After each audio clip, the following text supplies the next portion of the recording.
Guys, selamat datang di Trio Kwek Kwek. Kali ini edisinya spesial. Yeay. Kalau kamu berasa ada yang agak kuning-kuning, ini Kevin rambutnya semir kuning nih sekarang. Jadi hari ini edisinya spesial juga pas Kevin lagi liburan. Jadi kita semoga dapat hawa suasana liburan kan. Udah market hijau, Yeay. hawanya liburan ke gunung, semoga ademnya dapat gitu kan. Ya, Nah, boleh. Guys, ini momen mungkin bulan ini gitu ya. Ini momen yang sangat enjoy untuk ada di market, momen yang sangat happy, yang sangat senang. It's a good time to be inside the market. Ethereum hijau, cuman mungkin jangan sampai salah lihat watchlist aja ya. Kalau lihat watchlistnya salah, mungkin nggak berasa happy-nya gitu kan. Tapi secara keseluruhan ini happy time. Nah, Ya, kali ini kita mau bahas happy time-nya kira-kira bisa lengket atau enggak. Terus kira-kira bisa nular ke koin lain nggak? Masa Ethereum dan kawan-kawan doang yang happy? Ya, yang lainnya masa nggak dikasih happy? Habis itu kita juga mau bahas Bitcoin-nya gimana. Gitu kan, Bitcoin kayaknya udah lagi bertapa dulu atau gimana strateginya. Nah, aku mau tanya Jono dan Kevin, kalau kalian saat ini strateginya apa? Strategi di marketnya? udah dulu dong. Wish, keren. Oke, kalau gue strateginya gimana hari-hari ini, gue lagi enjoying playing futures actually. Um, Gara-gara Kevin juga nih, kebanyakan main sama Kevin jadi ketularan futuresnya ya kan. Lebih disiplin juga, masang stop lossnya, sistemnya. Enggak sih, gue TP nggak ada pasang biasanya. Cuma pasang stop loss doang. Unlimited upside, weh. Ini Nyarinya ini 100R, weh. ini portfolionya nih udah nggak ada ininya, dalamnya udah sedalam lautan nih, Kev. Pelurunya tuh udah nggak ada stop loss gitu kan? Eh, Go go. Enggak lah, enggak. Masih konservatif kok. Iya, tapi I'm playing futures mostly jadinya sekarang. So, ini mau ke token watchlist atau strategi doang? Kalau so far strategi lebih ke nyariin koin-koin yang gue memang fundamentally bullish dan gue masuk long, maksudnya relatively mau ngehold, tapi ya di futures gitu. Gue nyoba untuk ya maksudnya jangka waktunya lebih panjang lah gitu. Ya nggak setahun gitu, cuma ya lebih panjang ya mungkin weeks or even a month or so gitu untuk durasi. Jadi gue nyari-nyari entry lah gitu. Berarti gue mau tahan nanti watchlist koin lu yang lu bilang fundamentally bullish kan, itu berarti kita semua siapa tahu bisa jadi Mhm. males potong PR, langsung tiru watchlistnya Jono aja kan, nggak usah Boleh, boleh. nggak usah riset. Terus Jo, tadi lu bilang lu mungkin mau pegang lumayan lama, mingguan, bulanan. Emang rencana lu tutup posisinya tuh kapan dan kenapa? So gue kan lebih nyari momentum saat ini. Kenapa main di futures ya? Basically, gue ngerasa lagi ada edge dalam artian gue lagi confident banget ada rotasi dari yang gaya mainnya retail yang tadinya full on memes dan no fundamentals. Menurut gue ini tesisnya mereka akan rotasi gitu. Bakal rotasi ke fundamentals dan orang apa infrastructure dan hal-hal yang ada produknya gitu.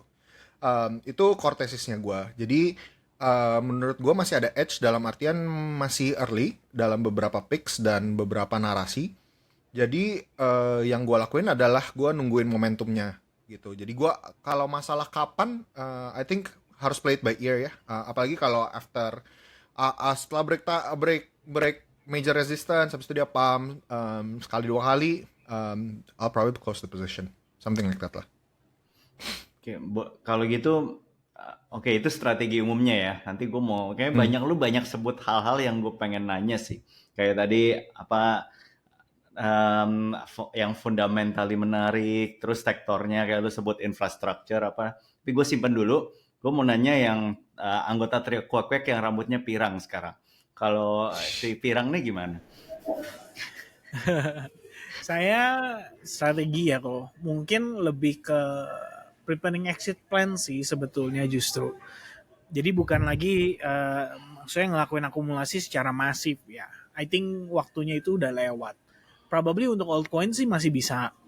Jadi kita ngelihat eh, pribadi ya saya ngelihat Ethereum kan sekarang lagi bener-bener leading nih ya rally, dan fun fact-nya Ethereum dominance kayak dalam 2-3 hari terakhir aja tuh udah up 3%-an, dan itu gede banget untuk syukuran Ethereum yang dimana sebelumnya sangat sangat sangat sangat sangat sangat sangat kesulitan buat mendapatkan performance.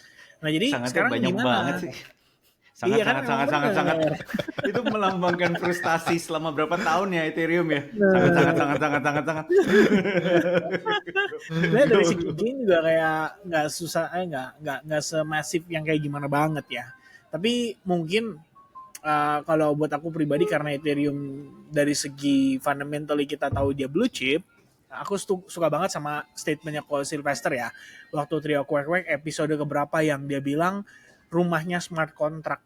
Nah, bener banget nih. Ternyata Ethereum sekarang udah bener-bener lebih di apa ya? Kalau aku bilang ya, lebih di acknowledge dari institusi juga udah mulai ngadopsi secara masif pembelian Ethereum. Dari segi ETF pun akhirnya tembus $1 miliar dalam satu hari. So it's very very great ya kan. Tapi apakah ini waktunya kita beli juga gitu? Sebenarnya kalau misalkan buat aku pribadi, kalau ditanya tadi kayak strateginya nih dengan momen market yang udah lagi dalam keadaan menghijau kayak sekarang ini, enaknya gimana gitu. Kalau aku preparing buat exit. Jadi looking for exit, um, gimana ya bahasanya ya, seoptimal mungkin lah. Ya ibaratnya seoptimal mungkin gitu. Karena aku nggak tahu, maksudnya kita kan punya beberapa acuan ya di dalam pengambilan keputusan kita di investment kita. Salah satunya ada aspek cycle, ada aspek fundamental, ada aspek macroeconomy, dan ada pun aspek technicalnya sebagai salah satu pertimbangan kita. Nah saat ini kalau misalnya kita urutin gitu ya kayak berapa persen, berapa persen, berapa persen gitu. Mungkin cycle atau cyclical menjadi alasan besar kenapa aku masuk Ethereum di 2022 akhir. Tepat pada saat harga Ethereum itu kisaran 900-an dolar berbarengan dengan Bitcoin yang pada saat itu mencapai 15.000 dolar after kejadian FTX. Which is the best strateginya at that moment adalah memanfaatkan kapitulasi dengan baik sebagai kita kesempatan untuk akumulasi dan mengacu pada cyclical itu kan. Di 2022 adalah end of the bear market, the beginning and the end of the bear market gitu. Nah sekarang gimana ya kalau misalkan di 2026 based on cyclical harusnya kita masuk ke bear market, kenapa enggak gitu kan, kita trim down maybe kayak 30-40% portion dari portofolio kita yang dimana sisanya lagi itu bisa kita keep seandainya fundamentally dari segi makro ataupun dari segi demand dari institusinya masih kuat, ya kita tetap akan follow berdasarkan itu. Jadi kalau buat aku planningnya bukan yang kayak 100% harus dijual bener-bener di top. Ya, tapi aku trim down position based on aspek-aspek yang aku jadiin acuan untuk pengambilan keputusanku waktu aku akumulasi. Kayak gitu kira-kira kok. Nah, keseharianku masih sama, trading juga, futures market seperti biasa. Ya, tetap build up capital lah pelan-pelan. Vin, berarti kalau yang gue nangkep, lu antisipasi keluar market 2026 gitu? Atau Ya, gimana? jadi begini kok. Semisalnya ya, ini beberapa alts deh yang aku kebetulan udah lepas. Jadi lepasnya juga bukan kayak lepas langsung suddenly gitu ya, enggak. Tapi aku bertahap. Salah satunya aku ada BNB, Ethereum, XRP. Ini big cap yang aku hold dari zaman 2022. Which is pada saat itu mereka murah banget gitu kan. So aku beli dengan pertimbangan berdasarkan cycle, ini harusnya soon kita akan achieve level atau area bottom. Nah kemudian atas pertimbangan itu aku masuk ya. Terus kita lihat lagi dari segi fundamental, kapitulasi, technical, bla bla bla, yada yada yadi yadi, and then boom masuk ke momen sekarang harusnya 2026 kalau mengacu pada cycle-cycle sebelumnya, probably akhir tahun ini adalah top ya daripada bull cycle kali ini. Is it gonna be the top? Ya nobody knows ya kan. Kita selalu mengharapkan adanya extended bull rally gitu atau extended bull run. Tapi yang saya tahu adalah karena memang berdasarkan data historicalnya kita tahu nih harusnya 4 tahun sekali itu berarti di 2026 itu berpotensi masuk bear market. Kita nggak tahu nih reasoningnya apa. Tapi dengan pegangan itu saya merasa ada baiknya saya trimming down position saya starting dari sekarang. At least kayak misalnya contoh Ethereum soon harusnya sih all time high ya very very soon ya. New all time high very very soon. That's the moment gitu. Jadi aku akan start untuk trimming down positionku per momen itu kok terrealisasi. Kayak BNB terakhir kenapa aku lepas? Ya karena udah ada all time high baru. Jadi buat aku itu satu bentuk satu bentuk strategi untuk aku exit dengan lebih ikhlas lah. Kenapa? Soalnya biasanya penyakit orang adalah gue lepas, aduh dia naik lagi tapi udah nggak ada barang gitu. Ya udahlah kita coba untuk lebih ikhlas dengan mempertimbangkan aspek-aspek itu. Gitu kok. Menjawab nggak sih kok? Jadi mulai lepas pelan-pelan, salah satu metode lepasnya kalau dia udah all time high, lepas sebagian gitu. Benar sekali. Biasanya dari segi sizing yang aku lepas itu kayak 20-30%. Tergantung ya, kayak capital aku beli berapa pada saat itu. Terus kalau misalnya kayak 20% udah dapat nih. Dengan hanya aku lepas 20% aku udah dapat balik modalnya gitu. Dan aku bakal lepas 20%. Kayak gitu kira-kira. Jadi yang pertama aku lakuin adalah secure the capital. Nah, yang menarik uang yang lu take profit, yang lu lepas, diapain, Vin? Apa lu taruh di USDT atau something? What do you do? Oke. Salah satunya pasti aku simpan di stable ya. Stable coin. Ini ini karena atas alasan personal sih, berkaitan dengan perkara teks ya di negeri. Di negeri tercinta. Jadi kayak aku juga nggak akan aku ya you know gitu ya. Yang ngerti-ngerti aja gitu ya. Di take profit ya of course kita akan keep ya sebagian di stable, sebagian aku realize untuk aku pakai istilahnya untuk lebih ke fix income lah, fix rate lah ya kalau kita bilang bahasa sederhananya. Nah itu titipin ke istri deh kok, titipin ke JJ. Biar dia yang ngurus ya. Beb, ada promo nih ngejar miles nih kartu kredit ini. Kita deposito di sini. Oke guys gitu. Ajak-ajak dong. Okay. Noted. Kenapa? Ajak-ajak dong promonya. Oh siap, tenang, ntar kita info. Jo, gue mau gali lebih dalam yang lu bilang Jo tadi. Jadi tesis lo apa Jo? Sektor yang Sylvester dulu dong. Oh gitu ya. Sylvester dulu dong. Apa? Gua apa? Enak aja gimana kok Sylvester gimana nih? Di market kayak gini, how's your strategy?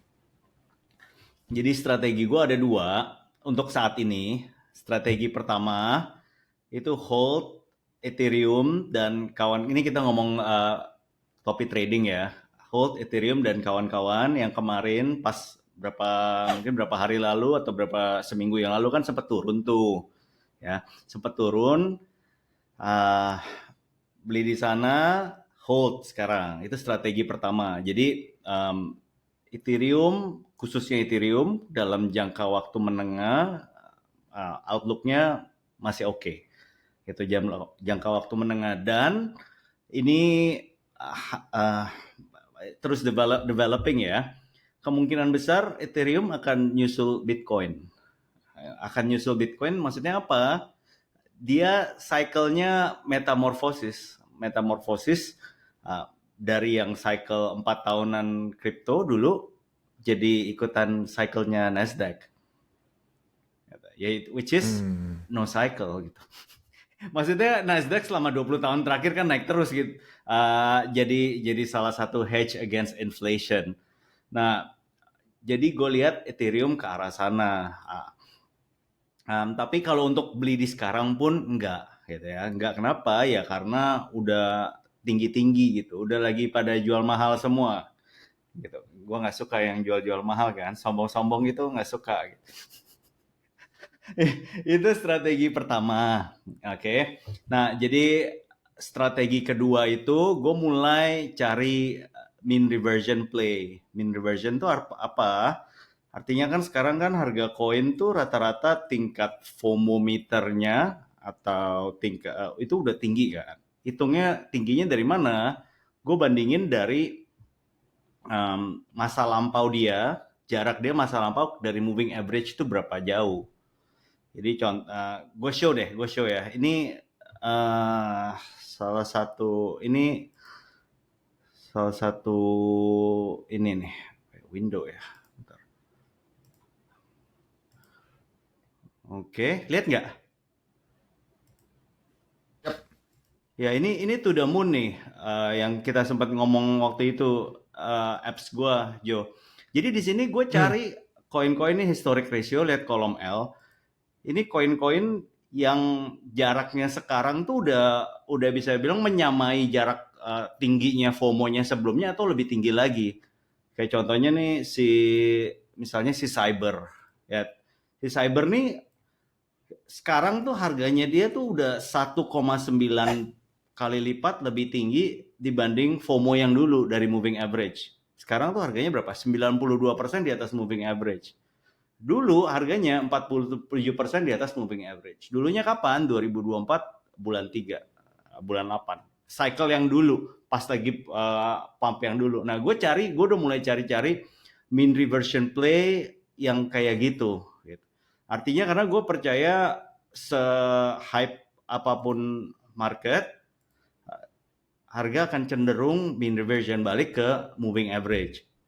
Tapi tentu kan gue pilih-pilih koin, gue nggak berani mean reversion Ethereum tuh mohon ampun gue nggak berani. Tapi kalau koin-koin yang misalnya emissionnya tinggi gitu ya, yang coin farming coin, misalnya gue ada short Ethina. Ethina kan farming coin kan, lu taruh di sana, lu dapat Ethina kan, terus ngembang terus. Gitu. Nah, koin yang kayak gitu gue masih berani mean reversion. Tapi ya yang kayak yang Ethereum yang kelihatan inflow-nya tinggi besar-besar ya mohon maaf nggak berani gitu. Meskipun dia udah lagi tinggi-tingginya nih sekarang dibanding udah all time high terus FOMO rasionya. Itu sih. Jadi untuk topi trading itu strategi gue. Jadi lu udah ada buka posisi shorts? Udah, Ethina. Really? Yes, Ethina ya. Tapi itu bukannya outlook gue bakal bear market ya. Tapi outlook gue dia udah sekarang udah FOMO-nya udah tinggi, udah jauh di atas moving average dan dia akan mean reversion dulu. Sebelum kalau dia mau naik lagi ya bisa naik lagi. That's it. Wow. Menarik karena itu koin gua. Wih. Kenapa? Lu long Ethina? Gua lang.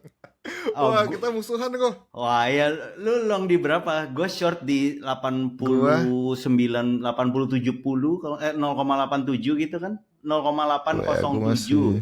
Lu berapa? Long di berapa? Gue di 0,53. Oh, longnya di 0,53. Terus rencana TP-nya? Belum gue set.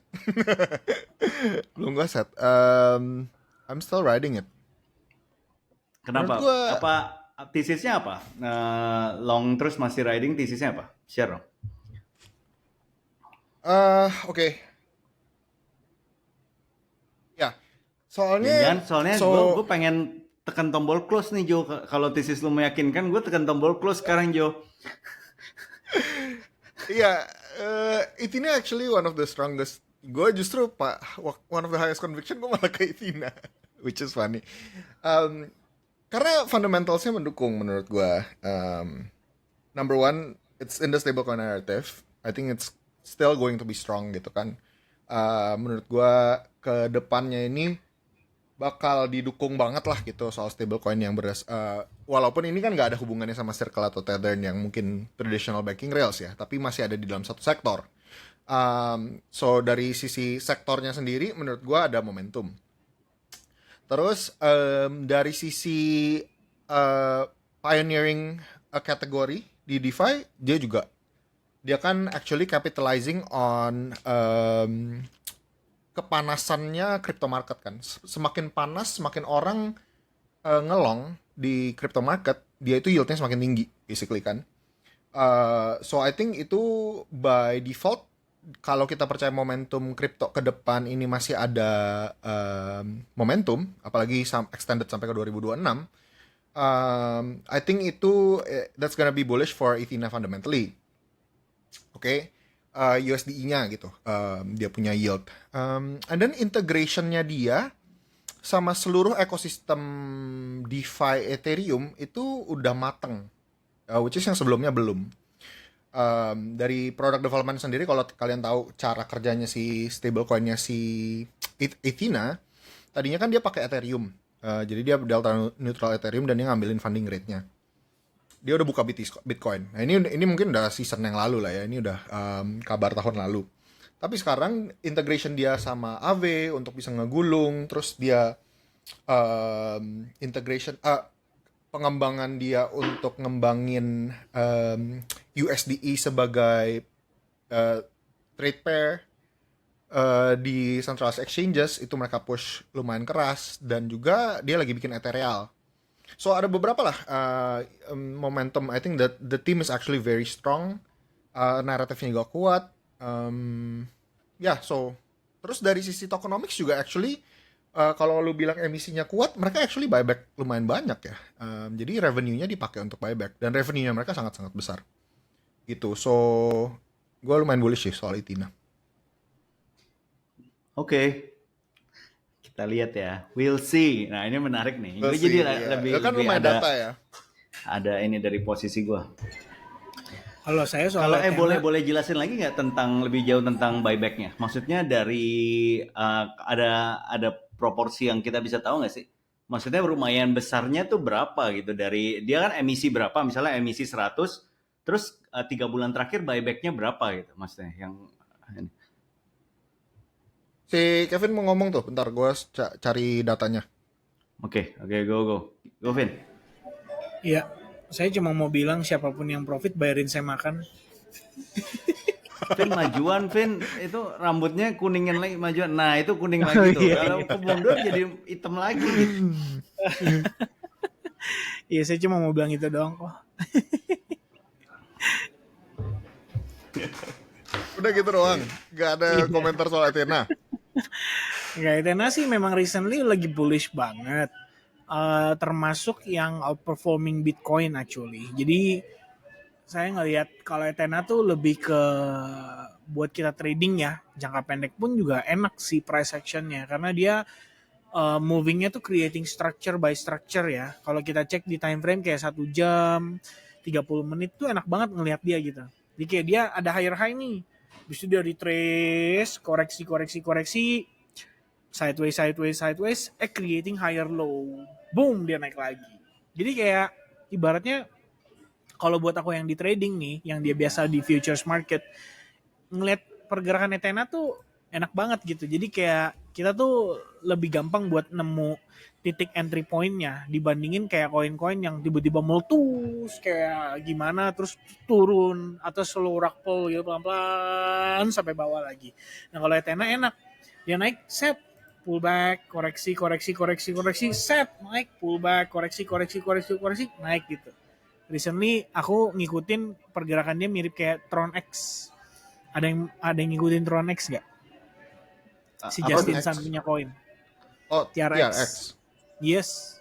Itu juga kalau Sylvester, kalau lihat chartnya ya, actually TRX itu bener-bener kayak betanya S&P sih kok. Bener-bener up only chart. Iya, TRX itu salah satu yang apa ya, yang stabil, naik, enak. Yes. Dan jarang kena heboh naik turun. Betul. Aku 2 bulan terakhir profit gede banget dari TRX kok. Oh, maksudnya gimana? Strateginya gimana? Sama kayak tadi aku bilang. Jadi nemu titik entry point pas, terus hold. Jadi kayak Kojono nih. Kalau Kojono kan dia open nih posisi, mungkin udah set SL gitu, take profitnya dibuka kan. Ya sama kayak gitu. Jadi kalau aku sistem mainnya jadi gini, selagi dia naik menciptakan struktur baru, kita geser SL-nya di bawahnya tuh. Jadi kita tempelin terus kayak tangga gitu ya, tempelin lagi kayak tangga, tempelin lagi terakhir ya 2 bulan terakhir aku dapat lumayan banget dari dia. Kayak hampir 30-40% kok profit cuma dari itu doang. Nice. Gitu. Jadi kayak Mantap. Ethena I think juga memiliki karakteristik yang serupa. Actually lumayan menarik untuk di follow up hanya untuk trading kayak jangka pendek gitu ya. Aku bahkan nggak tahu sih kayak tadi fundamentally Ko Jono ngejelasin dengan sangat detail ya kan. Meanwhile aku cuma kayak oke, technically bagus. Ya tapi jadi menambah conviction ya. Mana tahu ntar kita ada kesempatan setup buat kita ayun kenceng kan gede lumayan tuh gerakannya. Gimana Jo? Oke, Lanjut Jo. silakan. Data-datanya Oke, gimana tuh? ya lanjut. Gue udah ketemu nih beberapa. Actually Tina ini punya dia punya treasury arm namanya Stablecoin X. So Ethina Foundation itu ada nge-raise capital via SPAC sama PIPE lah. SPAC. Jadi dia ada punya treasury arm, dia raise fund $360 juta. Dari $360 juta itu actually dia mau 260 juta itu dia udah alokasiin untuk buyback Ethina. Pretty crazy. Gue juga actually baru sadar ini gitu. Yang gue tahu itu ada protokol buyback. So this is actually bigger than the protocol buyback ya. Jadi dia ada treasury play juga, which is treasury-nya in Ethina actually. Playbooknya Bitcoin, Ethereum gitu ya, berarti. Which is crazy. Gue baru baca juga ini. Yang gue tahu yang tadi gue mention adalah protokol revenue-nya ada yang dialokasiin untuk buyback Ethina dan ngeburn.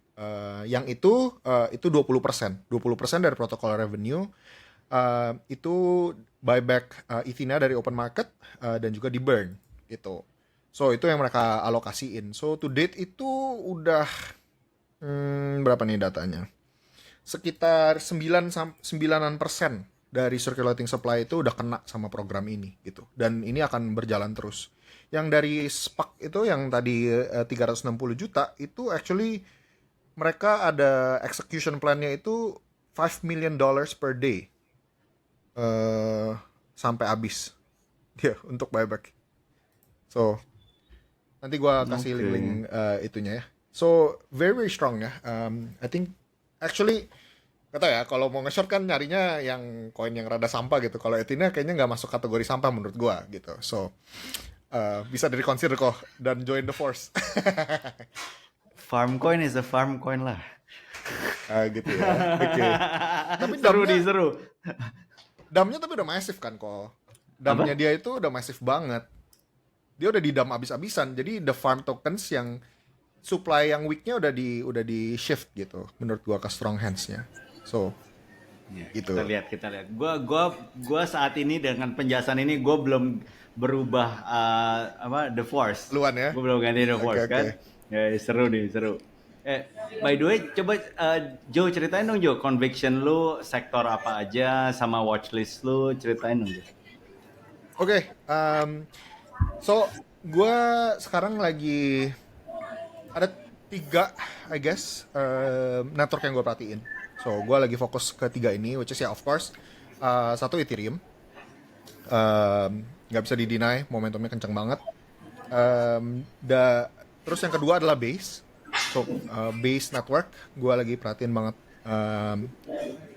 Base Chain. Dan yang ketiga masih Solana gitu. So, cuman 3 ini doang yang gue lagi perhatiin. Belum ada yang masuk ke radar lagi. Dan yang framework gue berpikir saat ini untuk ngomongin infrastructure dan yang tadi yang kata-kata yang gue yang gue mention ya.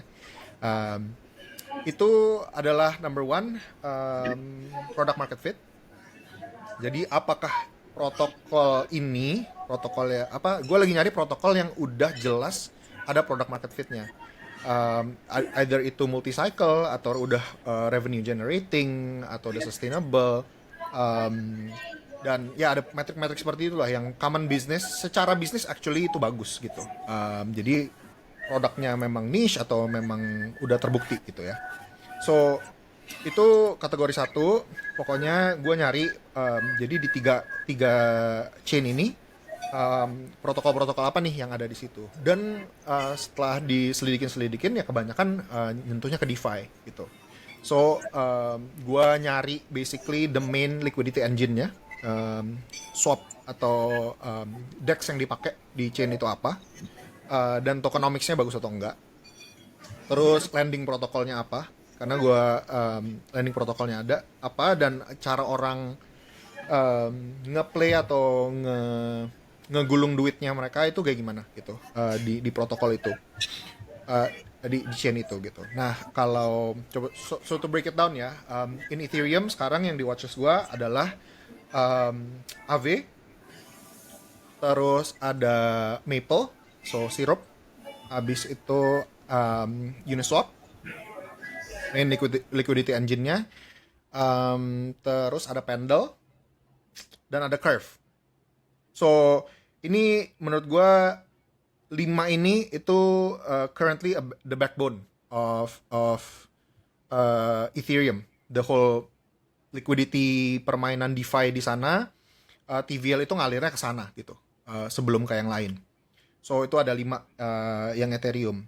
Untuk base, saat ini gue lagi ada watchlist, gue ada di Aerodrome sama di Zora.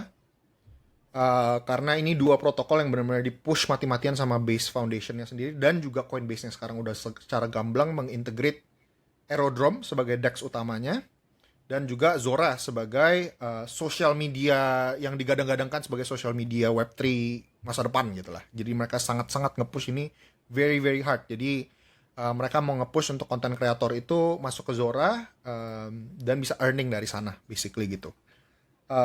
So base itu lumayan kencang di situ. Terus dari sisi Solana, so far Jupiter, dan fun fact, I'm looking at Pump Fund lagi. Karena Pump Fund actually secara progress itu comeback gila-gilaan gitu. Dia tiba-tiba dikeluarin semua jurusnya. Udah selesai nih di dam, baru tiba-tiba dikeluarin tuh announcement. Wah, Pump Fund tokennya di buyback. Habis itu mereka pakai treasury mereka untuk nge-support meme coins dari ekosistem mereka sendiri. Wow, tiba-tiba boom, balik lagi dia. Jadi sekarang leading market share lagi by far. Dan let's bonk, bye-bye untuk saat ini gitu. So, itu sih watchlist gue saat ini. Did I miss anything? Ya Hyperliquid masih ada, tapi ya gitulah. Gila, cepet banget ya di market ya. Baru terakhir kan kita bilang Bonk Fund upcoming gitu, uprising. Sekarang Pump Fund balik ya. Ini gue lagi lihat nih, Pump Fund.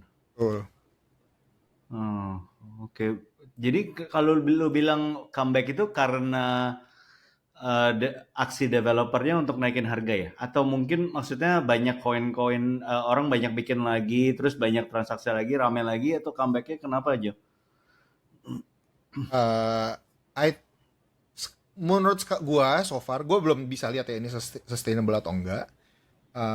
Tapi at least dari developers si Pump Fund-nya ini udah actually ngambil action dan ada clear path buat si komunitas meme developers ini atau meme coin yang mau nge-CTO atau apapun itu untuk punya incentive alignment terhadap token-token yang di Pump Fund gitu. Jadi sekarang liquidity-nya lebih ngalir, jadi karena didukung sama si Pump Fund-nya sendiri gitu. Jadi ada liquidity yang diguyur gitu sama si Pump Fund-nya, sama tim Pump Fund-nya ke ekosistemnya dia. Jadi of course ya orang-orang ini mau nge-grab liquidity yang dilempar ini, insentif ini yang lumayan besar. Jadi ya mereka nge-CTO lagi, mereka tiba-tiba berspekulasi lagi di token-token yang Pump Fund gitu. Liquidity-nya ini maksudnya untuk yang bikin koin atau untuk buyer koin ya, Jo? Yang mana ya? Gue belum terlalu detail bacain actually insentifnya apa aja, tapi ya basically lu kalau launching di situ atau lu nge-CTO di situ tuh ada insentif alignment-nya, ada insentifnya lah gitu. CTO apa? Singkatan apa? Nge-CTO tuh gimana maksudnya? Community takeover. Itu apa? Community Maksudnya, takeover tuh artinya lu kalau si koin di rug pull sama dev originalnya, devnya udah buang seluruh barangnya, si community itu actually bisa punya hak untuk ngeklaim namanya CTO, community takeover. Jadi mereka akan bilang, oke, screw the dev, dia rug pull gua ambil semua supply-nya, gua balikin, gua jadi dev yang barunya, istilahnya gitu. Namanya community takeover. Jadi dia bisa ganti tuh di DEX screener-nya, tadinya misalnya Telegramnya ke sini, Twitternya ke sini gitu kan. DEX screener itu bisa diganti, bisa diklaim. Gua mau nge-CTO. Ya basically ada cara itulah. Jadi tunggu dulu, gue baru Bahasa-bahasa nyadar trench. nih. Gue baru nyadar nih. Jadi ini trench warrior kita udah keluar dari trench ya, udah keluar dari god-god nih. Sekarang masuk ke gedung-gedung perbankan. Atau Gue gimana sih? Iya lu. udah lama Kan kan, tadi sekarang kan masuk ke udah gedung itu. perbankan nih sekarang. Lihatnya yang Iya, finance. DeFi nih gue Udah sekarang. god-god udah nggak diliatin. Atau gimana? Eh, AI iya, gimana AI bro? gak ada gara-gara gue udah gak nafsu sama sekali. Karena to be honest ya, maksudnya Hmm. pergerakannya masih ada gitu. Oh, gue kan update kan kalian kayak, oh, Let's Bong nih lagi hot gitu. Terus abis itu kayak, oh, Pamfan nih balik lagi gitu kan. Gue aware gitu. Tapi menurut gue ya, itu liquidity cuma muter-muter di situ-situ aja, nggak ada fresh liquidity gitu. Nggak ada euforianya, nggak ada FOMO-nya, nggak ada, not too much happening there gitu menurut gue. Jadi ya mendingan menurut gue, makanya tesis gue adalah sekarang ini sebenarnya orang-orang lagi ada rotasi sebenarnya, ada rotasi di mana retail ini kelihatannya justru malah ke arah fundamental. Menurut gue akan ada rotasi itulah, at least gitu. Oke, noted. Nah, ini gue mau lanjut ke satu topik berikutnya. Pas karena lu ngomong rotasi, Joe. Menurut kalian, sekarang untuk pemain kripto, native kripto, ini pada rotasi nggak jualan Bitcoin, beli Ethereum? Atau gimana play-nya mereka ada hubungan dengan Bitcoin, dengan Ethereum sekarang? Karena kalau dari Wall Street, kelihatan rotasi. Artinya rotasinya ya uang, meskipun mereka nggak jual, tapi uangnya sekarang dipakai untuk beli Ethereum lebih banyak. Tapi kalau untuk pemain native-nya kripto yang kalian lihat gimana? Angga sih nggak mungkin jual Bitcoin beli Ethereum tuh nggak, Iya, tadi Angga. gue baru nanya.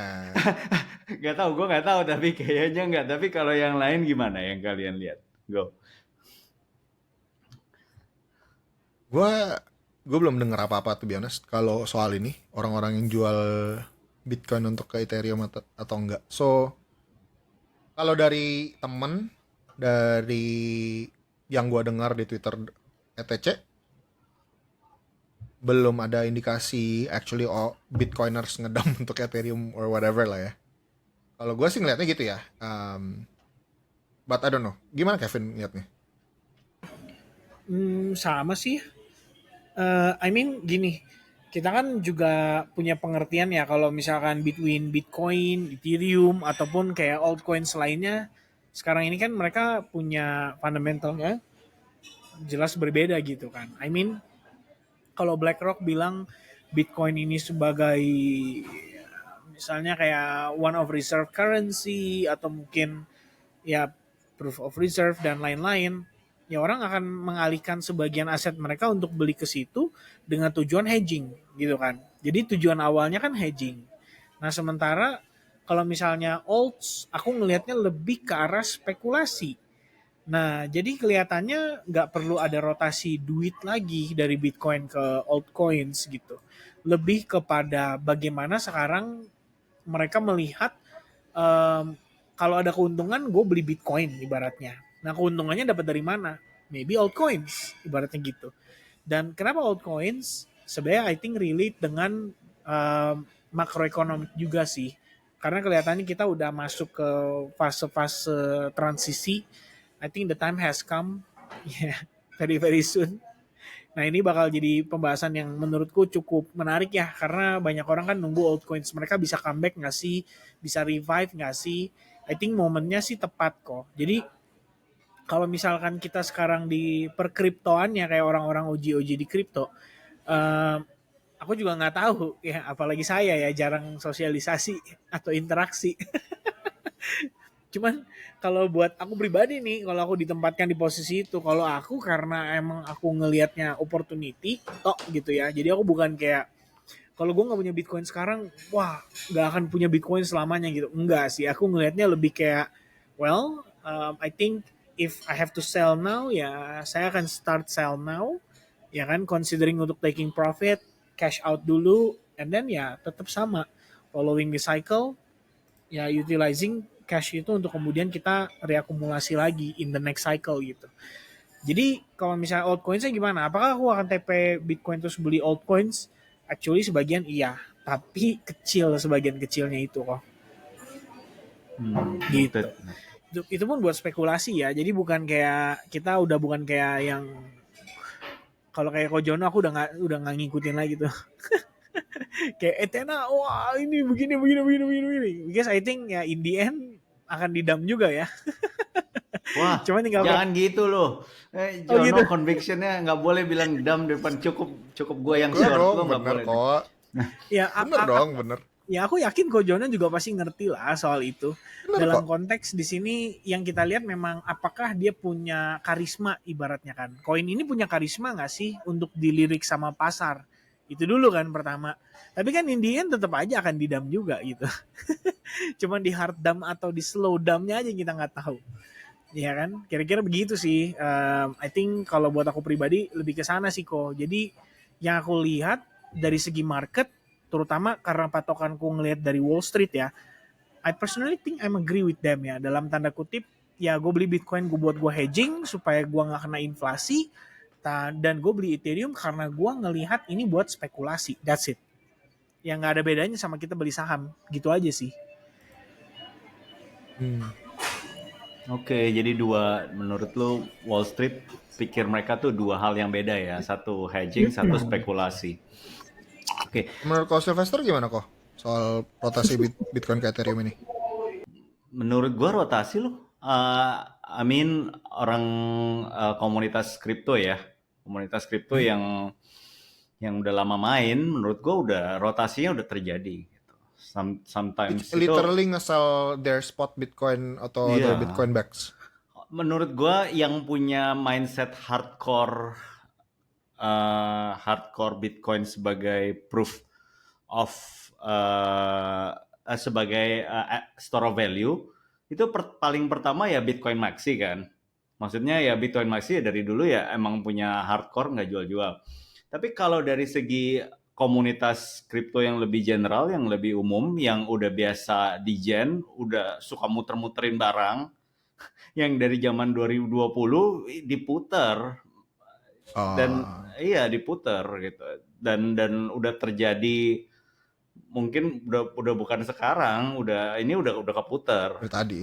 Oh iya udah keputer ini itu sih dan menurut gue ya in a way Wall Street anggap Bitcoin dan Ethereum tuh kayak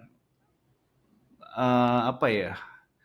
Ya mereka tuh mirip-mirip gitu loh, barang luar yang baru datang. Gitu. Barang luar yang baru datang nih yang ini lagi hot, habis itu ini lagi hot. Tapi makin lama makin here to stay mereka. Dalam arti yang satu store of value, yang satu nah ini trikinya ya. Ini trikinya. Kalau store of value itu udah jelas store of value. Artinya ya udah Bitcoin store of value udah jelas. Tapi sekarang perspektif Wall Street, image-nya Ethereum kan sebagai rumahnya smart contracts. Tempat nanti Nasdaq semua, kalau transaksi semua immutable semua di Ethereum kan. Cuma pertanyaannya guys, how can you value the platform atau the software? Sekarang pun Nasdaq semua itu kan udah ada softwarenya yang jalanin backbone-nya kan. Software tertutup, bukannya blockchain. Tapi dia nggak jual kan. It's just a software run by a company yang jalan gitu, nggak dijual, nggak di value, orang nggak beli itu. Itu kan. Nah sekarang valuationnya si Ethereum kan jadi pindah rumah dari rumah lama yang tertutup ke blockchain, cuma dijual, bisa beli. Nah valuasinya seberapa dan how do you value it, menurut gue tetap masih lebih tangible, lebih solid untuk store of value, untuk Bitcoin ya. Yang cenderung here to stay-nya tuh lebih cocok di sana. Ini belum pernah ada nih rumahnya, softwarenya yang dijual. Gitu. Software kan sama ini dipakai, udah pakai aja, orang nggak tahu, ya udah gue trading aja di sana, yang gue mau tahu gue beli berapa, jual berapa, hitungannya pas akuntansinya. Nah ini softwarenya dijual, rumahnya dijual, ini masih unprecedented menurut gue ya. Jadi let's see the year to come. Tapi yang pasti sih sekarang Wall Street is hot gitu kan, semangat. Mungkin pikir ya masih murah, Bentar lagi Big Beautiful Bill, bentar lagi rate cut. Cari mana yang masih murah nih? Oh ya ini belum all time high nih. Si anak kecil nih yang bentuknya prismatic nih. Ethereum belum all time high. Mungkin borong itu gue nggak tahu deh yang di otak-otaknya mereka semua apa gitu. Nah, kita lanjut ya. Iya, by the way kok sebelum lanjut, saya tadi salah. Maksudnya store of value. Kenapa Apa jadi tuh? proof of reserve? Kebanyakan mikirin coin exchange nih jadinya. Gara-gara tadi OKB ya. Gue baru sadar juga. Iya. Mohon maaf ya guys. Guys, Lanjut kok. jadi kira-kira yang koin yang lain ini kebagian nggak? Gitu, kebagian naiknya nggak? Kan atau Ethereum dan kawan-kawan atau menurut Jono kan tadi 3 chain itu terus apps-apps yang building finance-nya yang jadi backbone-nya finance-nya 3 chain, which is gak banyak kan. Kita tadi Ethereum 5 doang. Base, Aerodrome, Zora, Solana, Jupiter. Nggak banyak gitu. Maksudnya yang lain nih kebagian nggak? Dan kalau kebagian tuh kapan dan yang mana yang kebagian? Nih, Kevin. Siapa Gue dulu mulai nih? pertanyaan gue, yang lainnya nih dari yang layer 1 deh. Gue share screen ya. Layer 1 tuh Iya. nasibnya kasihan, barengan sama AI ini kasihan. Ini AI layer 1 mana ya layer 1 ya? Sekarang mana ini layer 1 cuman 2,8% di atas moving average harganya sekarang. Artinya belum lompat. Ada Iya. berapa Nah, itu layer 1? Gila men, berapa ada nih, kok? 147 koin men. Ada 147 layer 147 layer 1. Banyak banget. Itu jadi rumah hantu kali kebanyakan kan. Gua tahu AI mana ya AI, coba gue cari ya. AI juga Kalau kemarin MA di sini tuh MA berapa kok? EMA 70, exponential moving average 70 daily. Mana AI? AI. Saya nomor 1 tuh, the open network. On. Oh AI-nya banyak banget lagi. Coba gue cari di sini. Ocean communication. AI. Ini nih. AI masih min 13,9%, men. Masih diskon di bawah moving average. Di sini ada 13 koin yang masuk kategori AI. So, Belum rotasi ya? akan nggak? Kalau akan gue beli sekarang nih Jo. Lu jawab Jo. Akan gue beli sekarang nih, gue borong nih sekarang. Ntar ya gue terawang dulu.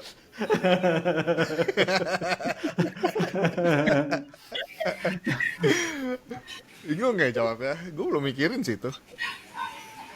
Kan nggak? I think what will happen kalau liquidity dan FOMO happens, people will speculate. When people speculate, people will rotate. So yes. Tapi ya lu nggak bisa, ya paling ya jadinya kayak meme coin rotation. Jadi kayak bisa di bet on nggak gitu. Dan kayak gambling lah jatuhnya. Menurut gua. Jadi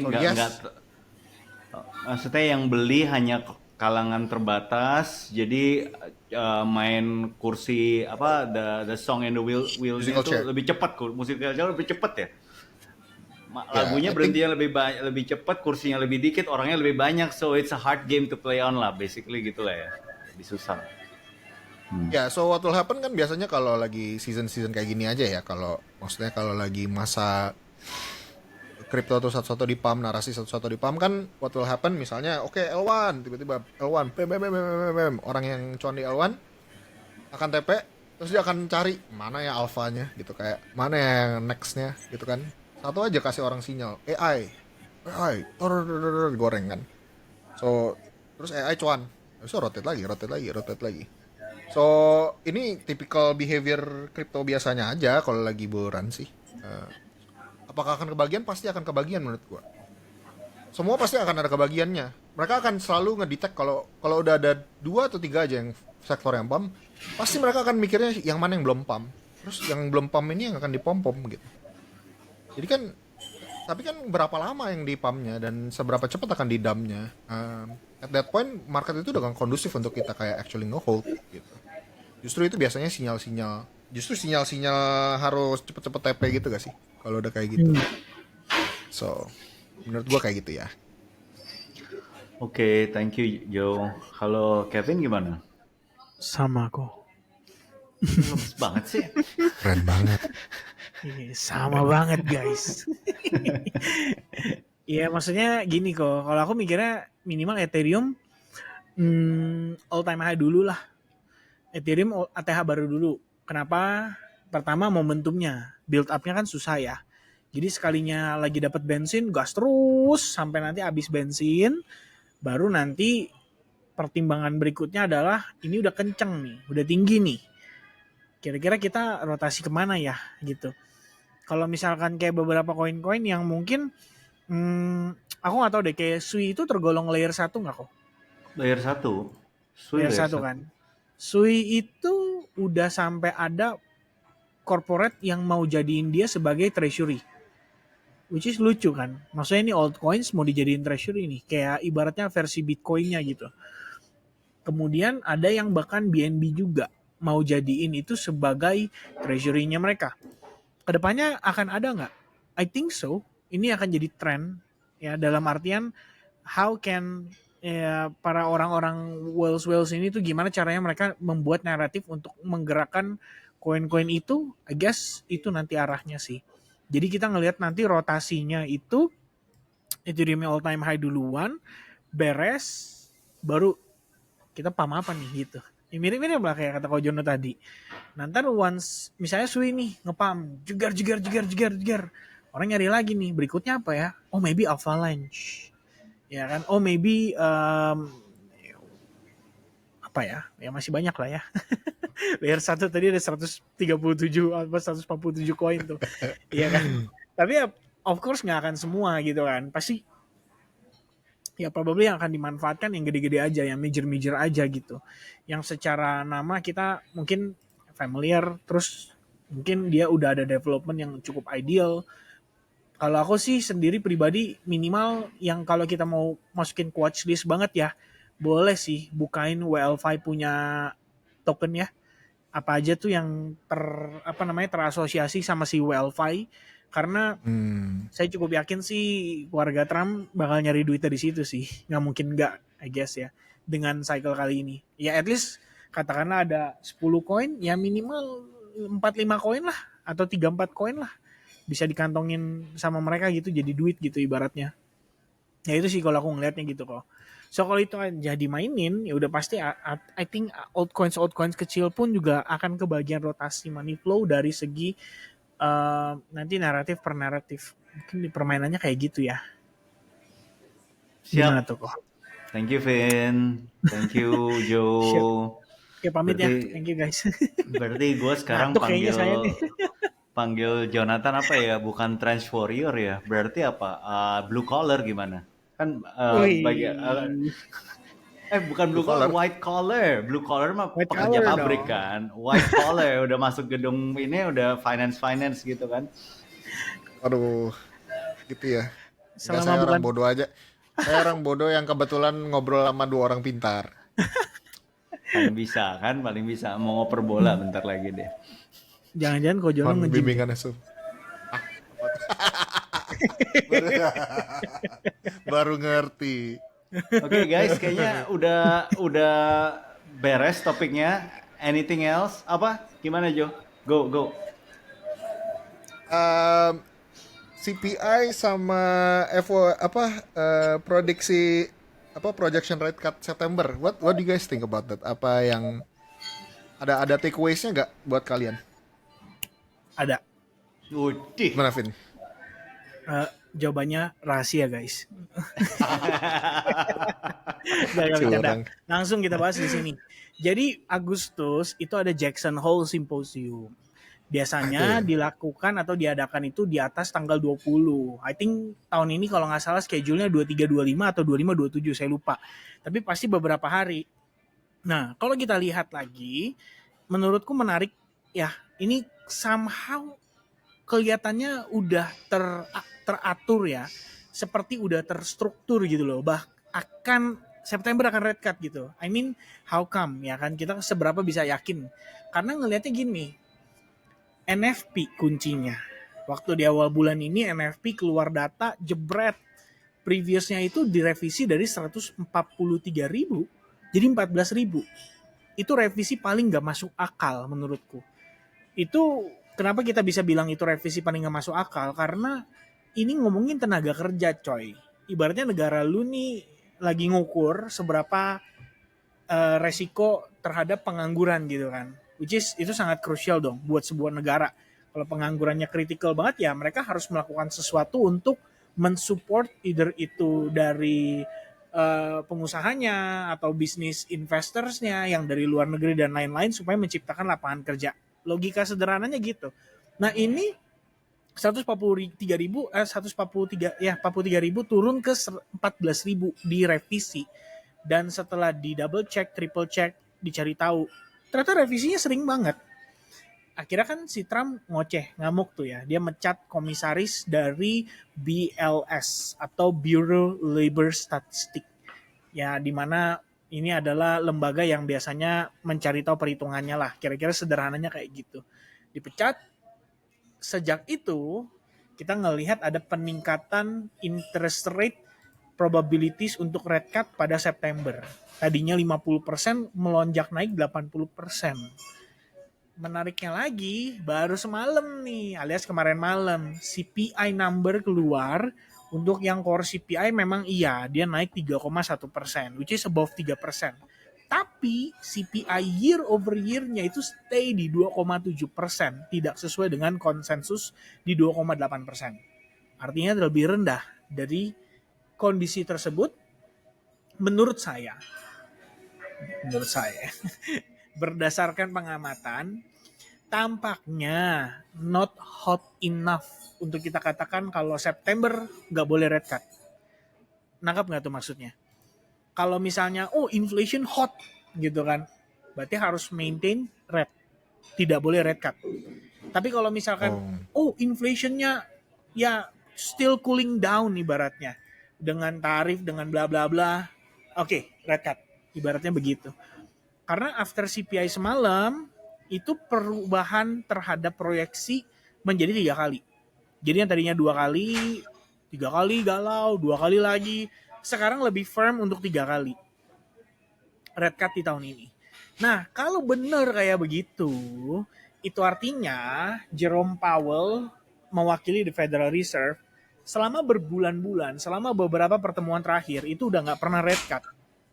I think Jackson Hole Symposium, again dia akan mengumumkan sama kayak tahun lalu. Waktu tahun lalu after Agustus tuh kalau kalian inget tuh Japan Carry Trade juger ya kan tanggal 5 Agustus habis itu Jackson Hole Symposium dia ngomong the time has come for us to red card. Kalau bener kayak gitu berarti Jackson Hole kali ini juga mungkin dia akan ngomong hal yang sama.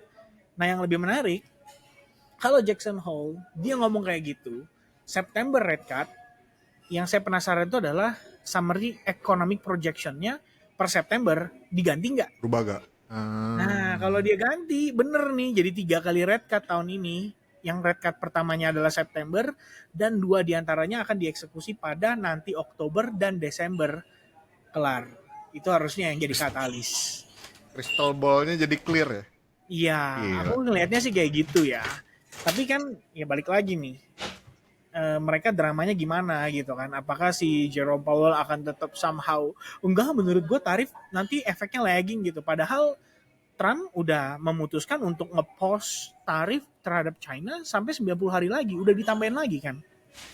Ini kan kalau kayak gini kan kayak gak masuk akal aja ya, harusnya kan udah langsung dipertimbangkan gitu. Ditambah kali ini dari hasil Federal Reserve Statement yang pertemuan terakhir itu ada Bowman kan sama Waller, 2 anggota Federal Reserve yang secara decision itu berbeda.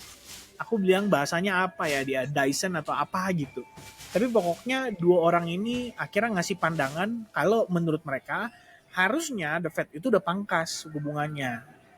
Nanti kita lihat dulu prosesnya setelah dipangkas, kan bisa aja nanti dipangkas nih, nggak perlu kayak ibaratnya gini, bagi mereka berdua proses pemangkasan tuh bukan kayak pangkas bulan ini, bulan depan pangkas lagi, bulan depan pangkas lagi, enggak.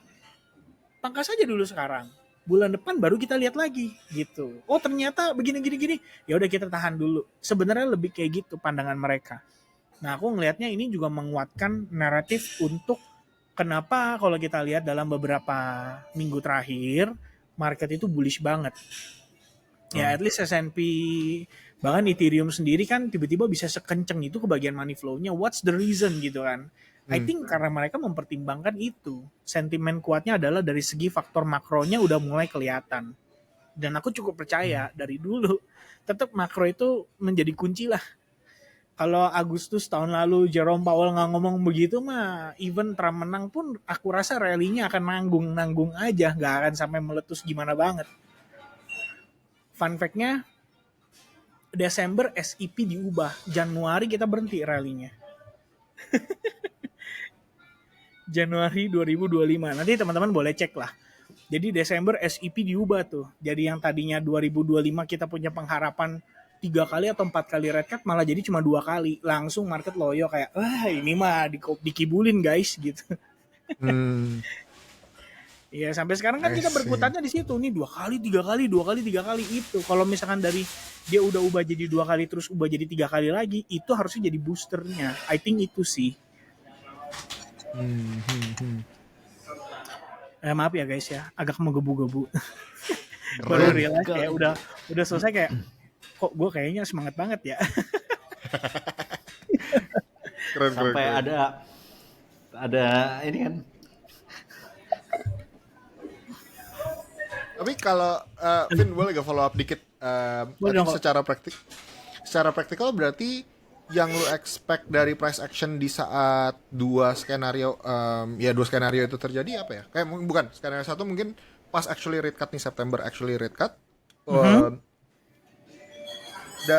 Itu kayak gimana? Dan juga kalau sampai SEP di upgrade gitu ya, jadi 3 kali rate cut itu kayak gimana? Oke, jadi sebenarnya kita nggak perlu ngomong sampai ke sana dulu kok. Jackson Hole Symposium dulu. Kalau Jackson Hole-nya ternyata benar, dia memberikan statement secara clear. Karena Jackson Hole itu kan adalah satu event penting ya untuk Federal Reserve. Dia adain setiap tahun sekali. Itu di Wyoming memang tujuannya adalah untuk market outlook. Nah, menariknya kalau kalian search nih saat ini Jackson Hole Symposium Agustus 2025, temanya udah keluar. Tahu nggak temanya apa? Temanya labor market. Jadi kayak udah di highlight gitu nih, labor market nih, mampus lu semua gitu. Kayak bakal jadi kunci lah. Kayaknya mereka akan melihat dari segi labor market untuk jadi pertimbangan mereka gitu. So, yang pertama sebenarnya di situ dulu. Waktu Jackson Hole Symposium nanti mungkin kalau misalkan The Fed kayak bilang the time has come sekalipun, aku percayanya kita udah pricing in sekarang. Jadi orang decision makingnya mereka sejak per NFP awal Agustus, tepatnya tanggal 1 Agustus, itu udah jadi decision yang menurutku udah menggambarkan apa yang mereka percaya atas keputusan kebijakan untuk moneternya di kuartal keempat nanti. Jadi mereka udah positioning dari situ. Yang aku lihat sih seperti itu. Jadi aku cukup confident. Berarti market udah priced in dan justru when the news actually comes, highly likely lebih ke sell the news. Betul. Is that what you're saying? Betul. Jadi sell the news itu biasa lah ya. Kan kita tahu retail itu kan cenderung reacting dari kondisi newsnya gitu kan. Jadi news sudah keluar dulu mereka baru reacting gitu loh. Meanwhile kan kalau misalnya para whales kan somehow mereka punya I think punya I don't know ya, kita bilangnya mungkin forecast kali ya. Jadi kayak mereka udah forecasting kayak what will happen ya di kuartal 4. So I should position myself dari sekarang gitu loh. Bedanya di situ aja. Nah meanwhile detail oke nih. Wah bener loh ternyata red cut. Boom mereka beli kan. Pas mereka beli Wellsnya jualan. Meanwhile Wellsnya somehow standby gitu kan. Kayak lu gak ngerti aja lu gue gocek gitu. Ya pola pikir gue seperti itu. Jadi kayak aku ngeliat aja kayak how come ya mereka creating more liquidity. Kalau misalkan nanti semakin obvious mungkin seperti itu. So sama aja ya, September juga kalau misalkan benar terjadi red cut, sekarang gini, the time has come sampai jeda waktu ke September meeting FOMC itu ada waktu beberapa minggu juga. Sehingga by the time mungkin kalau Jerome Powell mengatakan kondisinya seperti itu, yang menurutku akan terjadi, oke, market probably akan ada sell off. Momen cari retracement, cari correction, terus building naratif kalau September akan seperti dari tahun ke tahun alias September gitu kan, kayak bulannya bearish lah whatever gitu kan, Oktober baru Oktobul, who knows kalau ternyata September justru malah bullishnya gitu. Ya itu pertimbanganku sih, mungkin ngelihatnya lebih ke arah sana sih. Mantap, Vin. Thank you. Sama-sama, terima kasih. Ya tapi ini guys, ini cuma pandangan ya. Saya kan bukan Wales ya, saya juga bukan institusi, saya juga bukan orang dalamnya Federal Reserve ya. Walaupun kemarin saya sempat dikontak sih sama si siapa namanya, Secretary Bessent ya. Dia tanya, lu mau jadi the next Kevin yang akan kita jadiin kandidat nggak buat the Fed gitu. Jawab Namanya iya, Kevin Vin. tuh ada Iya, dua bilang orang tuh. iya gitu bilang. Maunya gitu loh. Nanti pas Saya sih FOMC biasa ya. nyalain live kamera kan, cam gitu kan, buat trio kuek-kuek kan. Jadi kita nggak perlu ngomong, mute aja, lihat. Gue mau lihat ke dalam gitu kan, gimana gitu. Ternyata Kan di sama ini belakang ada kelihatannya ininya ya. fotonya doang kan. Oh, Kelihatannya fotonya doang, ada di ruangan gede, persegi panjang, mejanya panjang, muter. Nggak tahu ngapain, siapa tahu lagi ngobrolin gosip apa gitu, nggak tahu. Tanpa suara iya, soalnya, foto bener-bener. doang gitu kan. Gue pengen Bener, tahu nih bener, bener. ngomongin apa ini orang-orang kan. Sampai serius banget gitu. Iya. Oke, udah? Yap, Sip, Udah cukup oke. kayaknya kok. Kenapa? Udah sejam lewat, ya udah 1 jam 6 menit. Guys, see you di trio kuek-kuek berikutnya. Bye. Bye guys. Thank you so much.